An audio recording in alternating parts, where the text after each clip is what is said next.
According to satellite images, the Great Lakes are much warmer than usual for this time of year. That's helpful data we've been able to get for some time now. Smart technologies can give us even more comprehensive data, and new efforts are underway to bring those on stream to help monitor and manage this critical ecosystem.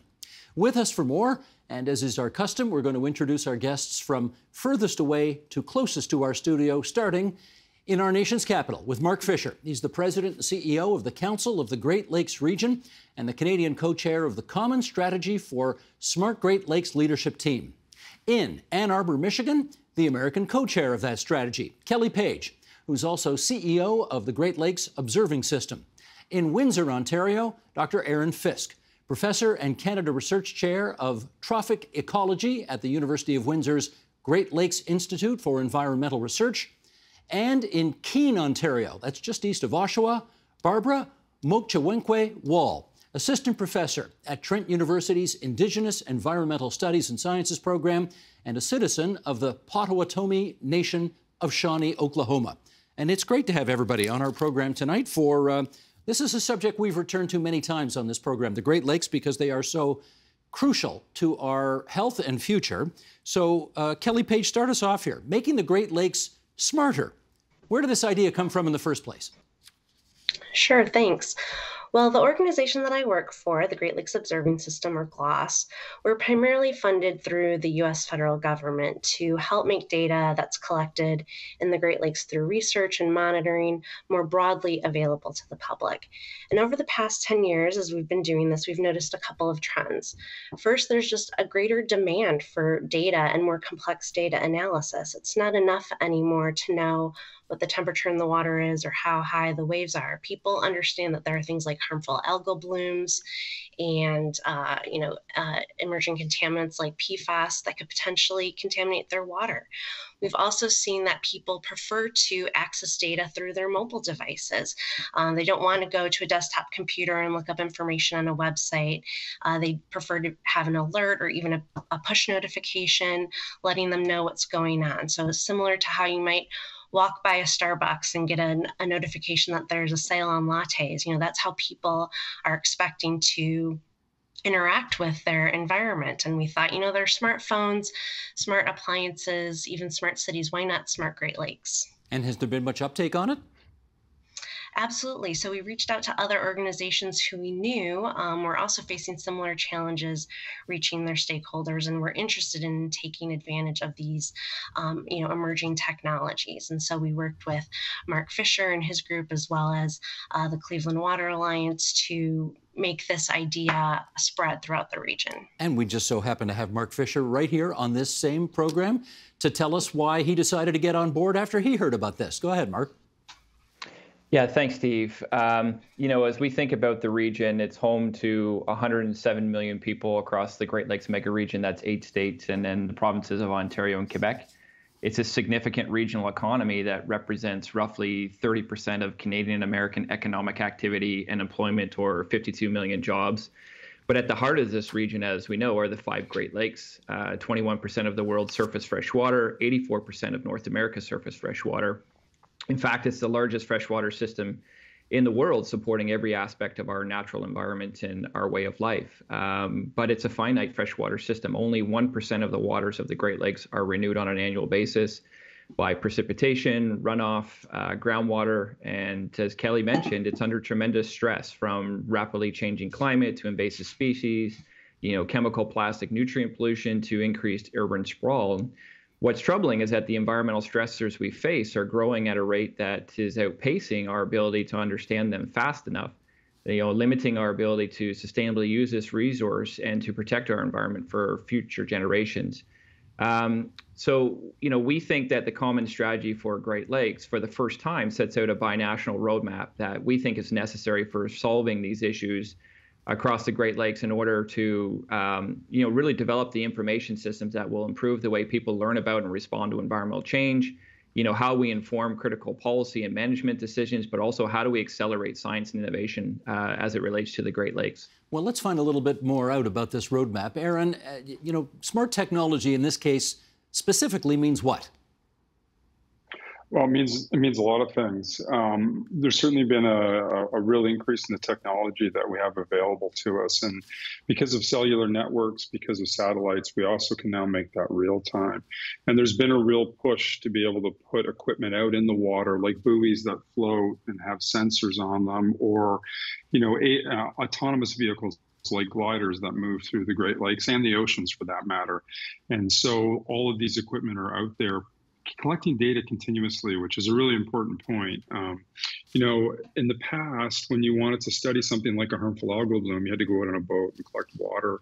And so your sampling is both temporally limited and spatially limited. Now with all these new technologies that just sit in the water and collect the data, you get these continuous data sets. But it also, as Kelli was kind of alluding to, uploads it directly. So you can look at that data at any time. And so that helps us monitor things, get continuous data. We can actually react to stuff. And so that's really where the big change has been technologically. So this vision of having a smart Great Lakes, we now have the infrastructure and the instruments to do those kinds of things. Aaron, follow up on that if you would. Give us a real life example whereby you got some information, it was uploaded to your smartphone or your computer or whatever, you found something out that was really helpful to you, and therefore you did something. For example.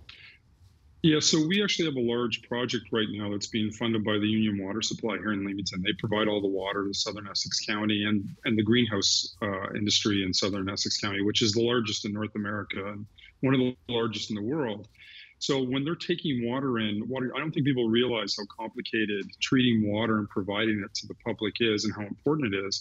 If there's a sudden shift in temperatures or even pH, or turbidity, or if there's a harmful algal bloom, they need to know that as soon as they can, because they can make changes to how they're delivering the water, how they're treating the water, how much water they're holding back. So we have NSERC funding from the Canadian government that has allowed us to put buoys out there, and we work directly with the water management, and they look at the data all the time. So we have buoys out there. They can go online on their cellular phone or through a computer and keep an eye on what the water temperatures are. And we have buoys further away that sort of give them an idea if there's water coming in from the central basin that might be low in oxygen. They know it's coming, they can make changes. So there's a on the ground affecting people's lives example of how that technology can be so powerful. Gotcha.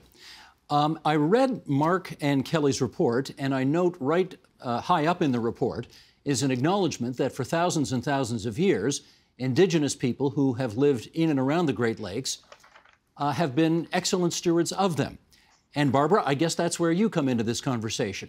What role do you see as Indigenous people playing in all of the efforts that are underway here?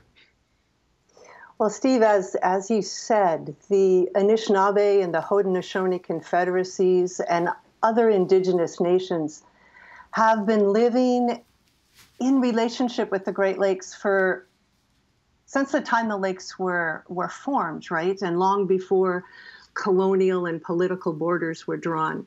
So the Indigenous knowledge or traditional ecological knowledge that our communities hold is very deep and very broad and based on 10,000 years of observation and lived experience with the beings of the Great Lakes.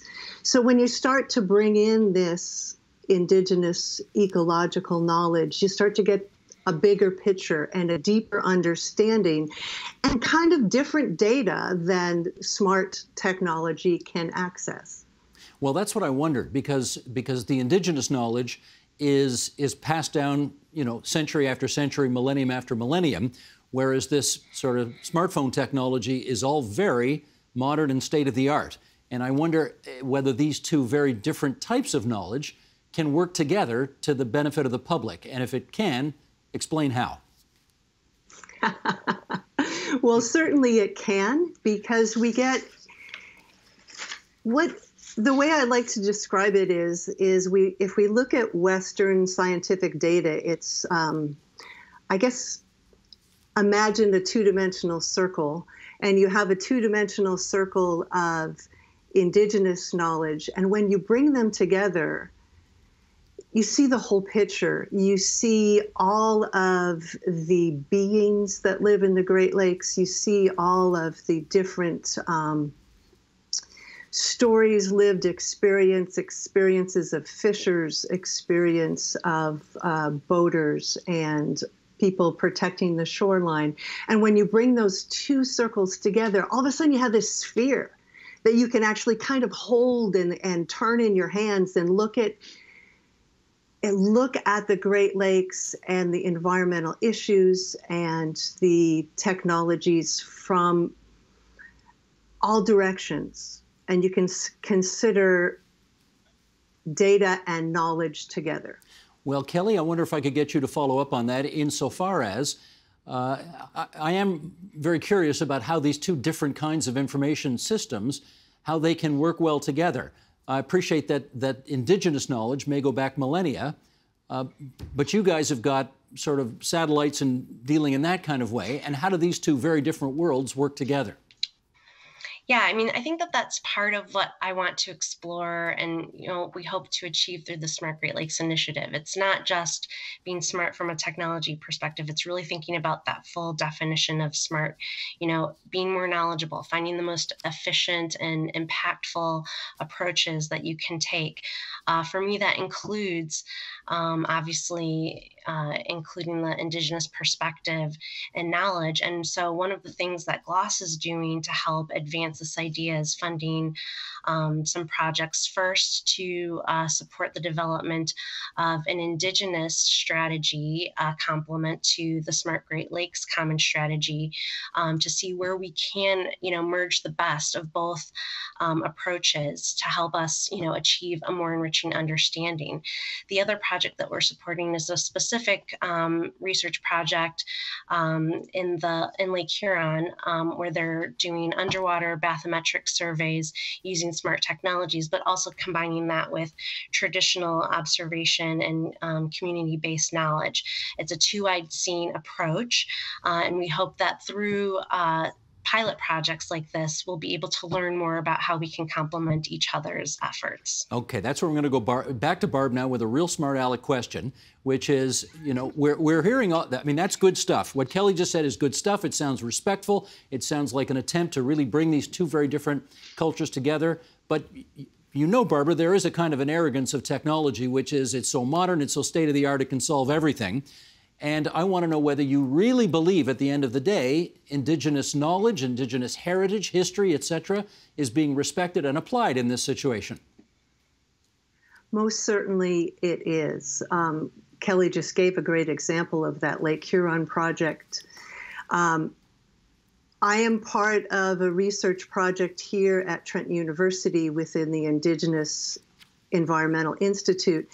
And what we're starting to do is looking at literature and gray literature to see what's actually happening within Indigenous communities on both sides of the lakes, and to then reach out to those communities, to practitioners, to what we call practitioners of two-eyed seeing or other frameworks that bring those knowledge systems together, and to find out what their priorities are and how smart technologies might benefit them, and how Indigenous knowledge and understandings might benefit the smart technologies and the users of that data collected by the smart technologies. Mark, how do you see it all working out? Well, I think our current approaches to environmental monitoring and scientific discovery, as Aaron has said, has allowed us to be able to look backwards and describe in hindsight what happened. We are getting a lot better at being able to generate insights about those trends and to be able to explain why something happened. But ultimately, if we want to build a sustainable future, we need to be able to predict what will happen so that we can prescribe sustainable solutions and make better decisions in a constantly changing environment. And there's certainly promising work underway. For example, thanks to RBC's Tech for Nature Fund, my council is working with Pollution Probe on an integrated watershed management decision-making tool called Dexterity. The aim of the model and the user application we are developing will hopefully enable a user like a city planner to be able to describe, explain, and predict local watershed changes. This is so that sustainable development pathways can be assessed in a real-time operating environment, and potential stressors can be understood and avoided. It's certainly a novel approach, and we certainly see the promise of smart computing. There are some barriers that we need to overcome if we were to unlock its full power, including data infrastructure and particularly data governance when we think about ownership and sharing and privacy. Toronto, we know with CityLab, data privacy, data sharing was a massive issue.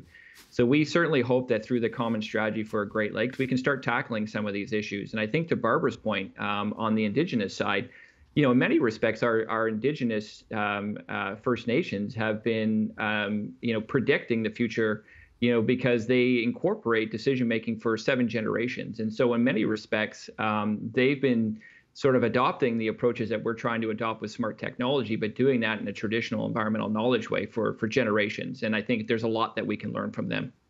Aaron, I want to get you back in here to talk not about water flow, but cash flow, because presumably you like that, eh, guys? I heard a couple of laughs there. This only happens, I gather, if you've got enough money to fund it. And since we're on TVO, we like to ask a lot about the O, the province of Ontario. Has there been much Ontario government funding, Aaron, that's gone towards this? Ooh, that's a good question. I'm part of the Real-Time Aquatic Ecosystem Observation Network, which has really been a big part of GLOS, and Mark and Kelli have been so supportive and important in us getting that funding. That was a $17 million grant to provide infrastructure to the Great Lakes, and about 40% of that money came from Ontario. So there's really good examples where the Ontario government has stepped up. I would argue that Canada is really lagging behind the United States in commitment to management and research in the Great Lakes, even if you correct for population. And maybe in the Great Lakes, we don't do a 10-to-1 because the number of Canadians living near the Great Lakes is not 10 times less than in the U.S. In the United States, there's all kinds of opportunities like the Sea Grant program, which has every state has a Sea Grant program where you can go to get funding to work on Great Lakes issues. I think there's a little bit more infrastructure. So, professors are always asking for more money to do research and do these kinds of things. So it's probably falls on deaf ear, particularly right now with everything that's going on in the world and the challenges that we're facing with the pandemic and distribution of wealth and stuff. But it would be nice if Canada more recognized how unique the Great Lakes is. And sometimes when we're applying for funding, it's a federal competition. If you apply for the Great Lakes, we get comments back like, this is a regional project. Whereas if I'm on the Atlantic coast and working on the oceans and there's only maritime universities, that's not considered regional. So the thinking has to change there. And I really like what you said about the value, and Mark has shown how important the Great Lakes is. This is it's the 4th ocean for Canada and the United States for that matter. It's really disproportionately important given our need for water and the droughts that are going on in Manitoba and across Canada and North America. We need to fund it more. We need to protect it more. We need to manage it better. So we do need a little bit more money to bring these things to fruition. Kelli, I guess just before asking you the same question, I should point out that when we've talked about these issues in the past, many American guests came on this program and said the previous American administration was not particularly seized of this issue, to put it mildly, and therefore was not terribly interested in funding it at all. And we know about the Environmental Protection Agency and how the Trump administration tried to gut that and so on and so forth. So, question, now that Joe Biden's president, are things any better?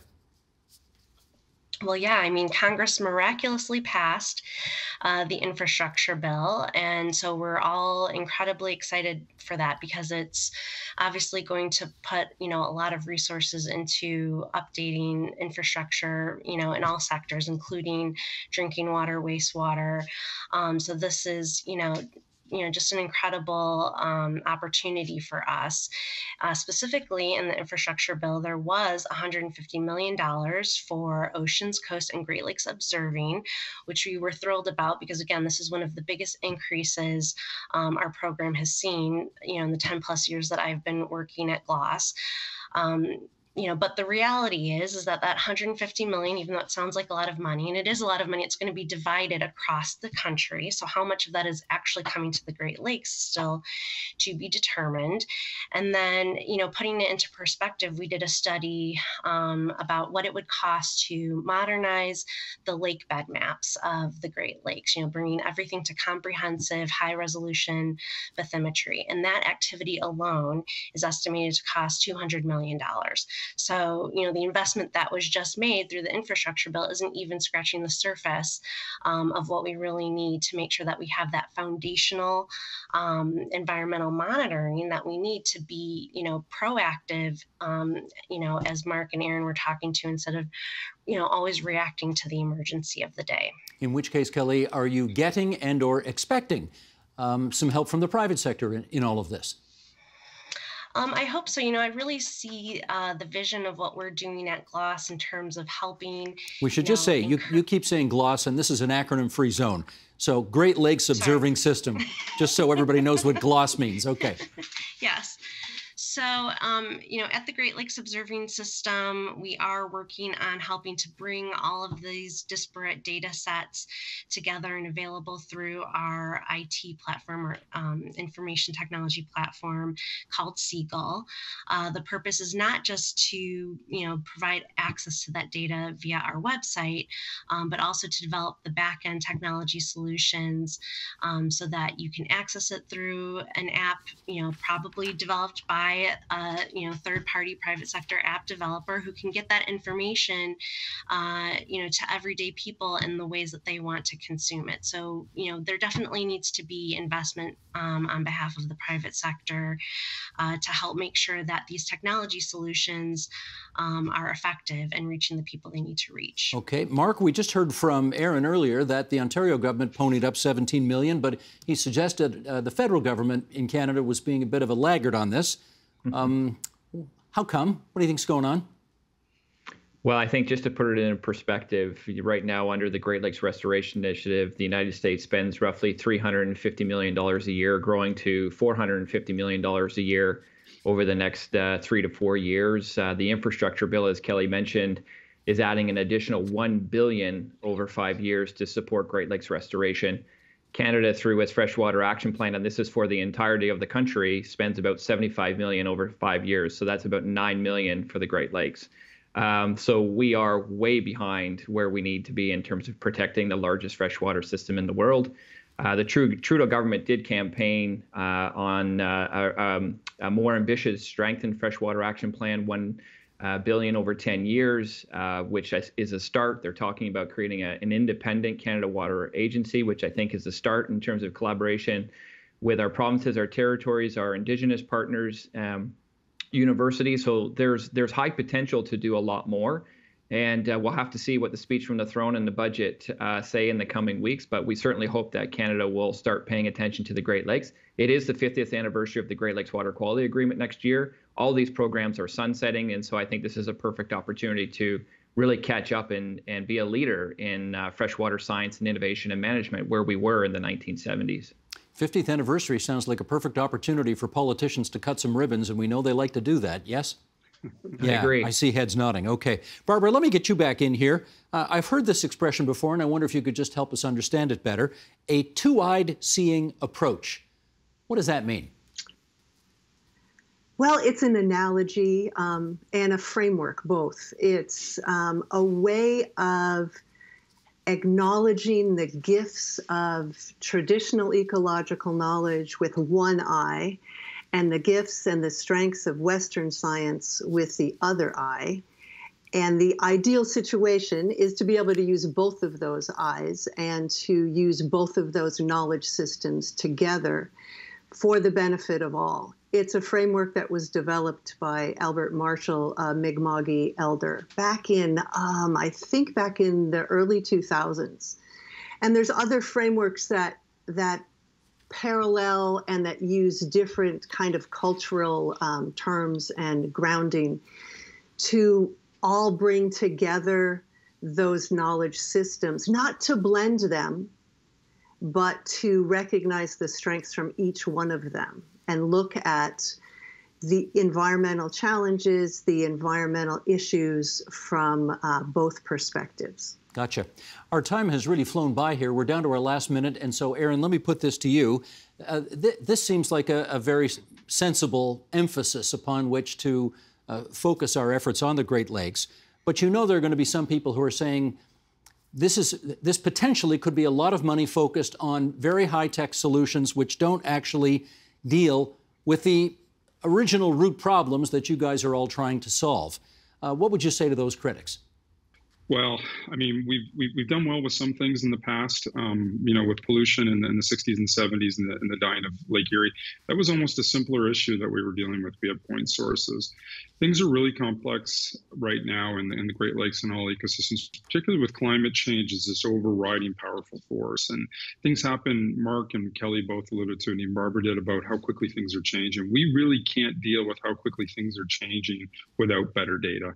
We've been saying this for years. So if you want to continue to have good drinking water, if you want to continue to support agricultures and recreations and First Nations groups, we need to understand the systems better. And the only way we'll do that is with better data. And so, and I think one of the really key things about GLOS and a lot of the stuff that Mark's doing is we have to bring this data together. We have to make sure that the data is compatible. We have to make sure that it's available to do these things. And that costs money, and that's difficult to do. Data management is really, really hard. So we need this stuff if we're going to continue to keep the Great Lakes healthy and can sustain our ecosystem services that they provide and our standard of living. Great discussion, everybody. Thanks so much for that. Let's thank the two co-chairs, Mark Fisher and Kelli Paige, Aaron Fisk in Windsor, and Barbara Moktthewenkwe Wall, Trent University. Great to have all of you on TVO tonight. Thanks so much. Thank you. Thank you. Thank you. Thanks, Steve. The Agenda with Steve Paikin is made possible through generous philanthropic contributions from viewers like you. Thank you for supporting TVO's journalism.